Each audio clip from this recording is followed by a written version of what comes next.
Halo, assalamualaikum warahmatullahi wabarakatuh. Selamat datang di channel YouTube Batam Kamera.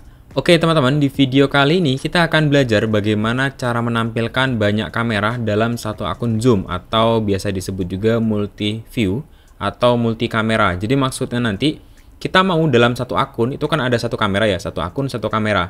Tapi di satu kamera itu muncul 4 kamera, teman-teman. Maksudnya di satu akun, satu layar gitu, nanti ada 4 kamera yang tampil gitu, teman-teman.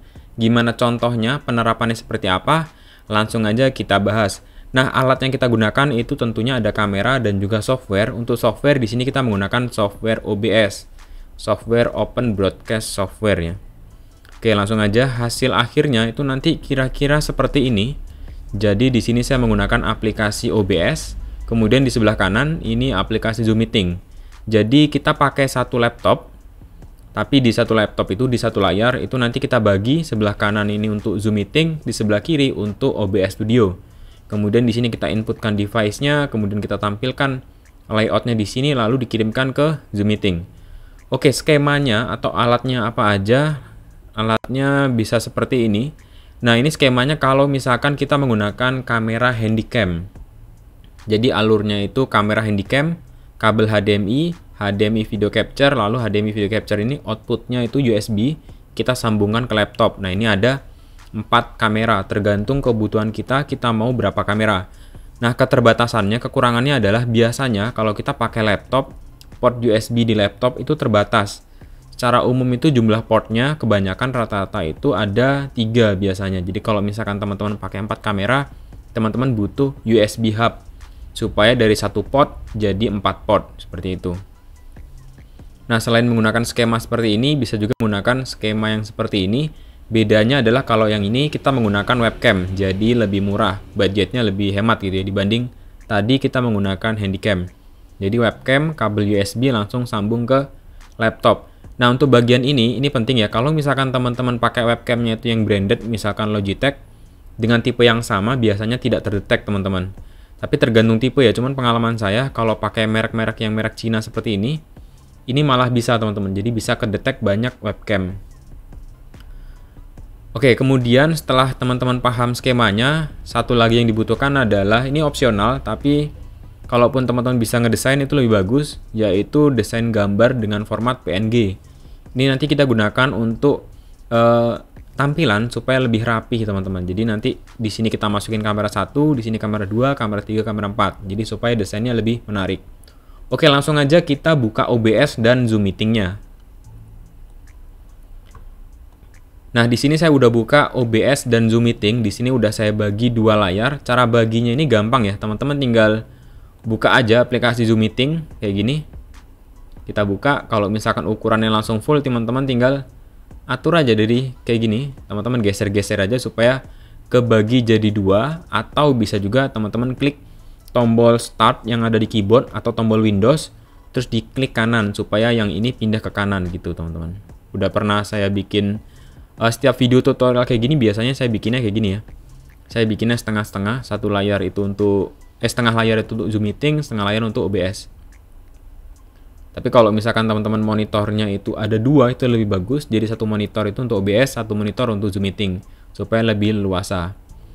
Oke, kalau udah kayak gini, kita masukin dulu input kameranya. Di sini kamera itu udah ada 4, saya sambungin ke komputer.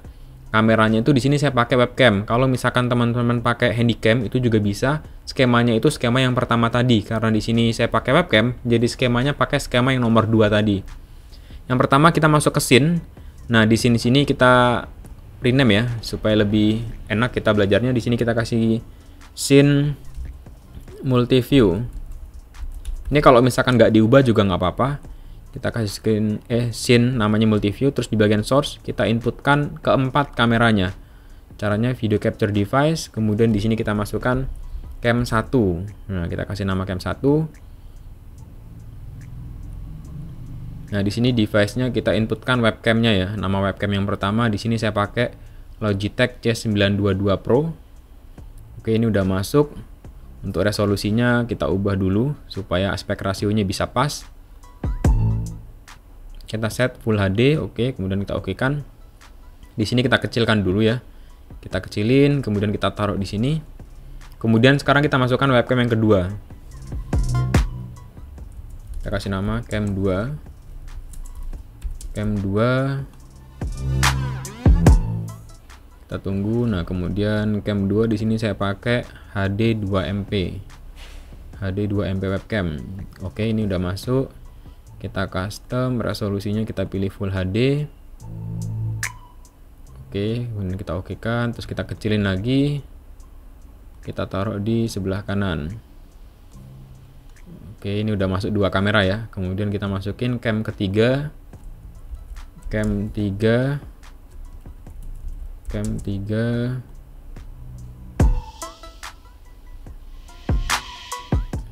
Cam 3 ini WMIS namanya. Oke, kita pilih custom, ukurannya kita bikin Full HD. Kita tunggu sampai muncul. Oke, udah muncul. Sekarang kita kecilin. Kita taruh di pojok kanan bawah. Kemudian kamera yang terakhir, ini kamera keempat. Cam 4. Masuk ke sini, terus FHD kamera. Dan kita custom. Kemudian ukuran kita okekan, kita kecilin lagi. Oke, ini kameranya udah masuk ke empat-empatnya. Oke, jadi di dalam satu scene ini ada banyak source, ada source kamera 1, 2, 3, dan 4. Nah, kalau kayak gini kan tampilannya kurang menarik ya. Jadi kita bisa tambahkan frame. Nah, frame-nya itu yang tadi yang saya kasih contoh di materi tadi, ada satu file formatnya PNG, yaitu format transparan. Jadi nanti kita tumpuk di bagian atas ini. Caranya kita tekan plus di bagian source, kemudian pilih image. Kita kasih nama di sini frame. Oke, kita masukin frame-nya, kita browse. Nah, di sini saya udah ada frame-nya ya, formatnya PNG. Terus kita okekan. Nah, di sini kita tarik sampai full. Oke, kalau udah full, teman-teman klik kanan, terus kita lock. Ya, kita locknya dari sini aja. Nah, kita lock supaya apa? Supaya nggak geser-geser lagi frame-nya. Sekarang tinggal kita geser-geser tiap kameranya. Untuk kamera 1 di sini karena terlalu ke kiri, kita geser ke kanan. Oke, udah pas. Sekarang kamera yang ini juga udah pas. Kemudian ini kurang ke kanan, kita geser. Atau kalau kurang gede, teman-teman bisa tarik. Oke, yang ini juga udah pas. Oke, ini sekarang udah selesai untuk menginputkan 4 kamera ke OBS. Ini semuanya itu nyala real time. Ini contohnya ya, kalau misalkan saya gerak di depan kamera. Ini kamera yang 1. Nah, teman-teman lihat ya, kamera 1. Kamera 2 itu yang ini. Nah, ini kamera 2. Kamera 3 itu ada di depan sana, sama yang di depan. Itu ada 2 di depan. Itu semuanya real time. Terus gimana caranya kita mau ngirimkan tampilan ini ke Zoom Meeting? Nah, di sini kan Zoom Meetingnya masih belum ada kameranya ya. Caranya adalah di bagian start video di sini, teman-teman klik, pilih kameranya itu OBS virtual kamera. Nah, di sini ada OBS virtual kamera. Oke, kalau udah diklik, teman-teman start video. Nah, kalau tampil kayak gini, ini karena virtual kamera dari OBS itu belum kita hidupin. Cara ngidupinnya di sini ada tombol start virtual kamera. Kita tekan. Nah, ini udah muncul ya. Udah tampil, misalkan saya gerak-gerak itu sama, dia tampil juga di OBS. Terus misalkan, Bang bisa nggak tampilannya jangan kayak gini, bisa nggak sekali-sekali itu tampil satu kamera aja gitu? Bisa. Caranya teman-teman bikin satu scene lagi di sini. Misalkan saya bikin scene cam 1 only gitu ya, cam 1 only. Cam 1 saja gitu aja lah. Oke, udah. Nah, kalau misalkan saya pencet gini kan berubah nih. Nah, teman-teman bisa gunain fitur namanya Studio Mode. Kita klik, nanti layarnya jadi 2. Supaya apa? Supaya kalau misalkan kita klik cam 1, itu kita lihat dulu nih. Oh, kamera 1 udah bagus misalkan gitu ya. Baru kita transisi. Pas kita transisi ini, itu pindah ke sini. Nah, yang di sini itu otomatis sama dengan ada yang di zoom. Jadi yang ini itu sama dengan yang ada di zoom. Misalkan kamera 1 ini udah bagus, kita transisi, maka pindah ke sini. Di sini juga sama dengan yang ini. Karena di sini cam 1 masih kosong, kita balikin dulu ya. Nah, cam 1, terus kita masuk ke source, pilih icon plus. Kemudian kita masukin video capture device. Nah, di sini kita jangan input baru, jangan create new, tapi add existing. Kita pilih kamera 1, kemudian kita okekan. Nah, di sini udah masuk kamera 1. Tinggal kita transisikan. Nah, sekarang di Zoom Meeting itu tampil kamera 1. Nih ya, tuh tampil kamera 1. Kalau misalkan saya mau tampil semua kamera, kita tinggal transisikan lagi, teman-teman. Jadi kira-kira seperti itu, sangat gampang. Jadi teman-teman nggak harus pakai 4 akun gitu ya, 4 akun, satu kamera gitu. Teman-teman bisa gunain cara seperti ini. Satu akun tapi bisa tampil banyak kamera dan bisa diganti-ganti. Bisa di switch, misalkan kamera 1 aja, kamera 2 aja, atau semuanya seperti ini itu bisa juga. Dan untuk audio tentu tergantung kebutuhan. Kalau misalkan teman-teman audionya pakai sound card, bisa langsung dimasukin ke Zoom Meeting-nya. Tapi di video kali ini kita lebih ngebahas ke nampilin 4 kamera seperti ini di satu akun Zoom Meeting. Oke teman-teman, sampai di sini aja tutorialnya. Kalau misalkan ada pertanyaan atau ada mau request tutorial, boleh langsung tulis di kolom komentar. Kalau ada waktu, saya sempat baca, nanti saya coba bales. Atau kalau mungkin saya bisa bikin tutorialnya, nanti akan saya bikin di video berikutnya. Terima kasih. Assalamualaikum warahmatullahi wabarakatuh.